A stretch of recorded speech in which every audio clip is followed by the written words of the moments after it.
नमस्कार, मैं आपके साथ प्राप्ति और आप देख रहे हैं जानवी एक्सप्रेस। प्रधानमंत्री नरेंद्र मोदी ने बुधवार को प्रयागराज महाकुंभ में मां गंगा, यमुना और सरस्वती की त्रिवेणी के पावन संगम में पुण्य की डुबकी लगाकर पूरी दुनिया को एकता का संदेश दिया। वैदिक मंत्रोच्चार के बीच प्रधानमंत्री मोदी ने पूरी आस्था और श्रद्धा के साथ त्रिवेणी संगम में स्नान किया। पावन डुबकी लगाने से पहले प्रधानमंत्री ने भगवान सूर्य को अर्घ्य दिया। इस दौरान वो रुद्राक्ष की माला का जप करते भी नजर आए। मां गंगा, यमुना और सरस्वती की आराधना करते हुए उन्होंने पावन डुबकी लगाई। डुबकी लगाने के बाद उन्होंने गंगन पूजन और आरती भी की। इससे पूर्व प्रधानमंत्री के प्रयागराज आगमन पर मुख्यमंत्री योगी आदित्यनाथ ने उनका स्वागत किया। त्रिवेणी संगम पर डुबकी लगाने से पूर्व प्रधानमंत्री नरेंद्र मोदी ने विधिवत पूजा अर्चना की। संगम में उतरने से पहले पीएम मोदी ने सबसे पहले आस्था के साथ जल को स्पर्श कर आशीर्वाद लिया और फिर सूर्य को अर्घ्य दिया और तर्पण भी किया। संगम स्नान के बाद उन्होंने पूरे विधि विधान से पूजन अर्चन भी किया। काले कुर्ते और भगवा पट्टे व हिमाचली टोपी पहन के पीएम मोदी ने वैदिक मंत्रों और श्रृंखलों के बीच संगम त्रिवेणी में अक्षत, पुष्प, फूल और लाल चुनरी अर्पित की। इसके बाद उन्होंने संगम स्थल पर तीनों पावन नदियों की आरती भी उतारी। वहां मौजूद तीर्थ पुरोहित ने उनका टीका लगाकर अभिनंदन किया। पूजन अर्चन के बाद पीएम मोदी मुख्यमंत्री के साथ उनकी बोट पर बैठकर वापस हेलीपैड की ओर रवाना हो गए। महाकुंभ में जहां दुनिया भर के श्रद्धालु का समागम हो रहा है, वहां प्रधानमंत्री ने पावन डुबकी के माध्यम से पूरी दुनिया को एक भारत श्रेष्ठ भारत और वसुधैव कुटुंबकम का संदेश दिया।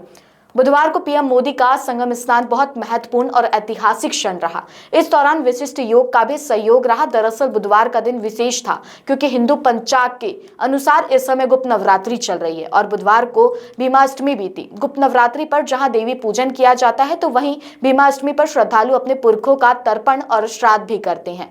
प्रधानमंत्री नरेंद्र मोदी सुबह प्रयागराज एयरपोर्ट पहुंचे, जहां से वो MI-17 हेलीकॉप्टर में बैठकर DPS हेलीपैड पहुंचे। यहां पर मुख्यमंत्री योगी आदित्यनाथ ने उनका स्वागत और अभिनंदन किया।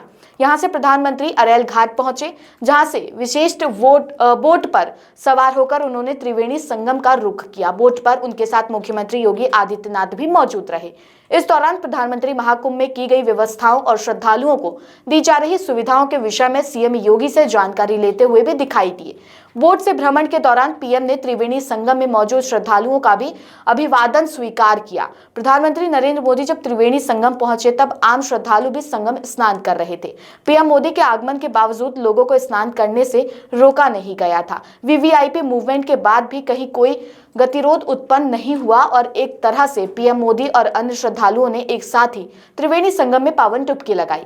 इससे श्रद्धालु भी प्रसन्न नजर आए और संगम तट पर लाखों लोगों की मौजूदगी में हर हर गंगे और मोदी मोदी के जयकारे गुंजमान होते रहे। उल्लेखनीय है कि 13 जनवरी से प्रारंभ हुए महाकुंभ में अब तक वीवीआईपी मूवमेंट के बावजूद श्रद्धालुओं को संगम स्नान में कहीं कोई दिक्कत नहीं आ रही है। इसी का नतीजा है कि मात्र 24 दिनों में अब तक 39 करोड़ श्रद्धालु संगम में पावन डुबकी लगा चुके हैं। इससे पूर्व पीएम मोदी ने महाकुंभ की शुरुआत से एक माह पूर्व 13 दिसंबर को प्रयागराज का दौरा किया था और 5500 करोड़ रुपए की 167 परियोजनाओं की सौगात दी थी। इसमें यात्री सुविधाओं के लिए रेलवे स्टेशनों के अपग्रेडेशन और डेवलपमेंट के साथ साथ आरओबी, फ्लाईओवर, सड़कों का चौड़ीकरण और सौंदर्यीकरण की प्रमुख परियोजनाएं सम्मिलित हैं। इसके अतिरिक्त स्थायी घाटों, रिवर फ्रंट, सीवरेज, पेयजल सुविधाओं के साथ विद्युत आपूर्ति से जुड़ी परियोजनाओं का भी शुभारंभ किया। यही नहीं, पीएम मोदी ने अक्षयवट कॉरिडोर, सरस्वती कूप कॉरिडोर, बड़े हनुमान मंदिर कॉरिडोर, भारद्वाज ऋषि आश्रम कॉरिडोर, श्रृंगवेरपुर धाम कॉरिडोर का भी शुभारंभ किया था। इन परियोजनाओं और कॉरिडोर के शुभारंभ का उद्देश्य न सिर्फ श्रद्धालुओं के लिए महाकुंभ के अनुभव को यादगार बनाता है, बल्कि तीर्थराज प्रयागराज को प्रगति की नई दिशा दिखाना भी था।